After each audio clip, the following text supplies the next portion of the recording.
Johannes, quiero hablar de muchas cosas contigo, pero, y por supuesto del tema de la candidatura presidencial, pero antes de eso me gustaría hablar de tu militancia en el Partido Republicano y de todo lo que fue la experiencia del en contra.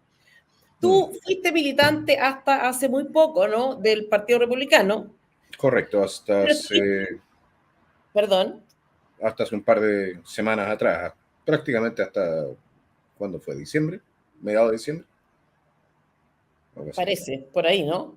Correcto. Pero estuviste en contra del texto constitucional que, en cierto sentido, presentó el Partido Republicano. Sí. A ver, en primer lugar, quizás hacer una recapitulación. Cuando el Partido Republicano sale 2/5, ese anillito del poder, ¿no es cierto?, que a uno lo tienta, yo pensé que efectivamente, y junto con Chile Vamos tenía 2/3 en el Consejo.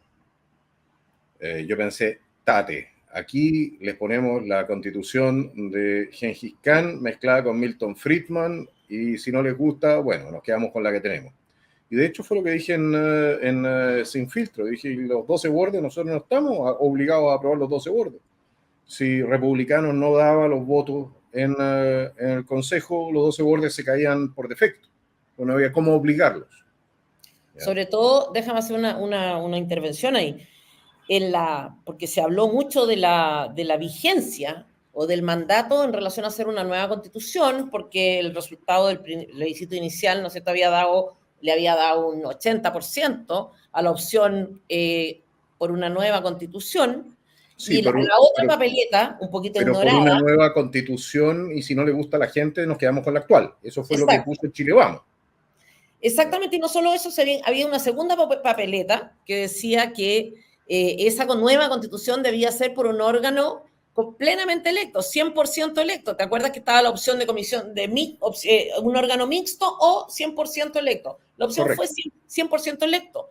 Por tanto, los consejeros tenían todas las opciones de insistir en eso y decir que, en definitiva, los 12 bordes no tenían legitimidad desde ese punto de vista, en términos de que no respetaba la voluntad popular que, según ellos, yo discuto, estaba vigente.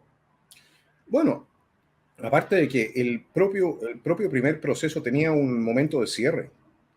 Sí, es por eso que una de las primeras cosas que hice yo, absolutamente sorprendido por la actitud de Chile Vamos en ese minuto, de volver a abrir el proceso el día siguiente del resultado del plebiscito, fue decir, bueno, entonces hagamos otro plebiscito de entrada. Ahora, para eso no hubo mucho eco. Es cierto, el Partido Republicano resistió, y tengo que reconocérselo también a los colegas, resistimos como pudimos en el Congreso el embate de iniciar un segundo proceso, pero no levantamos con la fuerza que debimos, creo yo, el tema del plebiscito, de un nuevo plebiscito de entrada. ¿Por qué? No debimos haber reforzado eso. Yo no sé qué tipo de cálculo político se hizo ahí. La verdad es que el diseño político en republicanos a veces me pareció un poco azaroso, por decirlo de esta manera. Y entregamos un tremendo triunfo a cambio de ir a una segunda pelea. Perfecto. La segunda pelea, los votantes nos dieron en la práctica una bazuca, ¿no? Y esa bazuca la transformamos en unas cuestiones para tirar burbujas de jabón. O sea, yo no lo entendía. Cuando sale Arturo Esquella, a quien personalmente yo me simpatiza mucho, pero sale no a desmentirme, sino que a desautorizarme cuando yo dije que los 12 bordes no estaban escritos en piedra. Yo ya dije, a ver, ¿cómo es la cuestión? Es que no, que si no nos van a llevar entonces al comité de admisibilidad, no sé, ¿qué me importa? ¿Qué lógica primó ahí? Yo creo que puede haber habido un cambio de lógica desde la lógica de los principios con que había funcionado un partido un poquito outsider a una lógica más bien de poder? Sí, eso es posible. Yo creo que se compraron el discurso, que yo creo que es absolutamente vano, de que el Consejo o el tema constitucional era como una prueba para José Antonio Kast de gobernabilidad. Siendo que un órgano de personas electas no es prueba de gobernabilidad. Un órgano constitucional no tiene nada que ver con gobernabilidad. Y por lo demás, la gobernabilidad no se da de la mano de hacer acuerdos. La gobernabilidad se demuestra en la medida en que uno utiliza el poder político que tiene a su disposición para imponer democráticamente, porque eso es imponer democráticamente sus posiciones. Eso fue esa lógica muy chilensis de que gobernar es estar todos de acuerdo, se comió la posibilidad de ir en una postura mucho más ofensiva y que habría podido efectivamente conservar no solamente la unidad, o reforzar la unidad del sector, sino que de repetir cuanto menos parcialmente el éxito que habíamos tenido con los consejeros. Si la gente no eligió el Partido Republicano para hacer una constitución que fuese una constitución que estuviese medio de acuerdo la izquierda refundacional de este país.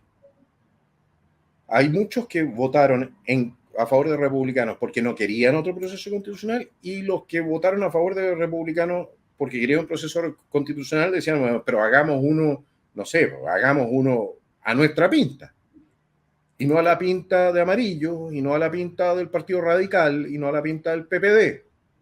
Porque eso fue lo que al final terminó saliendo. Terminaron haciendo una cuestión que trataba de convencer a ellos de apoyarlo. Y evidentemente tú no puedes mover el eje político de esa manera sin que en algún momento se te empiece a caer el sector más duro de tu propio sector. ¿Qué fue lo que sucedió? Sí, y para más remate, ¿a cambio de qué? Ahora que tenemos el desastre mayúsculo, imagínense lo que sería tener que implementar esas 30 leyes. O sea, decían, no, con esto se cierra el proceso constitucional, no, con eso habría empezado el proceso constitucional, porque habrías tenido que adecuar toda la legislación chilena, lo cual habría durado por lo menos 10 años, ¿ya?, al nuevo texto constitucional, un texto constitucional que por lo demás tenía falencias ideológicas, prácticas, de aplicación práctica, que no eran menores. Y eso yo se los dije en todos los tonos y en todas las instancias. Todas las semanas, a la hora del almuerzo en la bancada, teníamos conversaciones sobre esto. Esta idea yo les decía, les pedía de rodillas, y que me desmientan, les pedía de rodillas, ¿cuál es la masa de negociación que ustedes tienen? ¿Qué es lo que están dispuestos a entregar? Nunca me respondieron. Bueno, de hecho, cuando en un punto de prensa, recuerdo que hizo el día Alejandro Silva, en que retiraron muchas enmiendas, quizá enmiendas muy esenciales y muy representativas de los republicanos y de los que habían sido sus promesas de campaña, entre otras una enmienda, si mal no recuerdo, en relación al quórum, que es una cosa importante para los efectos de la estabilidad. Luis Alejandro dice: entregamos esto a cambio de nada, como un gesto de buena fe. Y entonces esto es como una negociación, como que fueran un grupo de amigos, digamos, organizando, no sé, paseo de fin de año, como inconsciente respecto de cuál era tu interlocutor. Porque una vez que hicieron ese retiro, yo recuerdo que la izquierda radical pidió un retiro completo. Ahora, este tema de la gobernabilidad me interesa porque efectivamente se insiste mucho, yo creo que es en la lógica concertacionista, de que tú vas a poder ponerte de acuerdo, y que ponerse de acuerdo es un fin en sí mismo, y que gobernar pasa por ese ponerse de acuerdo, y que una vez que tú llegas al poder tienes que transar, en cuyo caso las elecciones son casi irrelevantes, ¿no? O sea, si tú me dices que vas a participar de lo que sea, del Congreso, de un órgano constitucional, con tal y cual idea, y llegas, y en la lógica de los acuerdos, de la gobernabilidad, del espíritu republicano, y todas estas falsedades, porque en el fondo son todas falacias sobre la base de ideas correctas, ¿no es cierto? Obviamente los acuerdos son buenos, pero a veces los acuerdos son imposibles. Cuando alguien quiere subir impuestos y tú los quieres bajar, ¿cuál es el acuerdo? ¿Lo subimos no hacen nada. ¿Ah? No hacen nada, entonces, el acuerdo. Claro, no. Entonces, efectivamente, el acuerdo sería no hacer nada. La derecha siempre se pliega a subirlo, pero no tanto. O sea, al final sale de su eje. Ahora, ¿por qué crees que sale o se instala esta tesis de la gobernabilidad? Que yo la sentí siempre como una trampa, un poco de Chile Vamos y de los medios de prensa. Una trampa, porque en el fondo, si el proceso resultaba exitoso, Chile Vamos iba a ser de todos modos el ganador. Ellos habían impulsado esta idea constitucional como una supuesta solución a la crisis, y si salía mal, le echaban la culpa a José Antonio Kast, cosa que de hecho hicieron. ¿Por qué se instala esta tesis de la gobernabilidad, estos autoboicot? ¿por qué incluso desde el punto de vista mediático o comunicacional no explican que ellos en verdad tenían poder de veto? La mayoría de la gente queda con la sensación de que Republicano podía hacer y deshacer, y no es cierto, no era cierto eso, y sin embargo nunca lo dijeron. Se No, pusieron sí, a... es muy especial.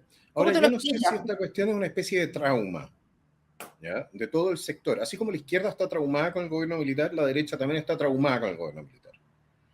Es decir, si tú tienes la autoridad y utilizas el poder, a ver, volvamos a Max Weber. Max Weber dice que el poder es la facultad de obligar a otro a hacer algo que no quiere hacer. Estamos parafraseando muy brutalmente al pobre Max. ¿De acuerdo? Pero la verdad es que la derecha tiene un trauma también con la aplicación de la autoridad. Han venido pidiendo perdón durante 30 años por haber hecho lo correcto durante el gobierno militar en materia de recuperar el orden, restaurar la economía, devolver la democracia a Chile. Y ahora cuando llegan al poder, parecen alelados, no saben qué hacer, no saben qué hacer. ¿Por qué? Porque tienen el poder, pero tienen miedo de que cualquier uso de ese poder, es decir, se les interprete como que son dictatoriales. Y por eso viene este cuento, creo yo, de que tenemos que llegar a acuerdos. Todo tiene que ser con acuerdo. La izquierda no tiene ese problema.